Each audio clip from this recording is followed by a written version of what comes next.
Pri poľnohospodároch naozaj netreba v žiadnom prípade zabudnúť na týchto malých, na tých sa zabudlo a preto tá realita je taká, že pôda sa neobrába na malých plochách.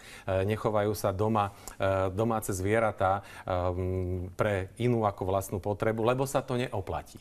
My musíme zmeniť všetky nástroje tak, aby sa oplatilo. Aj na malej ploche pestovať plodiny, aj chovať zvieratá v menšom rozsahu, pretože tí ľudia, keď to robia, zamestnávajú sami seba, prípadne jedného, dvoch pomocníkov alebo ľudí a to, keď sa prenesie na celý vidiek, na tisíce obyvateľov, tak samozrejme vytvára to 10 000 Ale máte na mysli nejaké daňové úľavy, prípadne nejaké stimuly investičné? Znova vravím, my sme za daňové úľavy pre všetkých rovnaké, nie je selektívne. Zvýhodňovanie to je vždy nespravodlivé, ale všetky tieto nástroje, o ktorých hovorím, už budú mať tento účinok a špeciálne v poľnohospodárstve nesmieme od malých požadovať také kritériá, napríklad v oblasti hygieny, v oblasti všelijakých predpisov, ako keby to bola obrovská fabrika a obrovská mliekáreň alebo obrovská chovná stanica. Takže tam ich treba oslobodiť od takýchto nezmyselných administratívnych opatrení, ktoré sú mimoriadne nákladné a potom sa oplatí.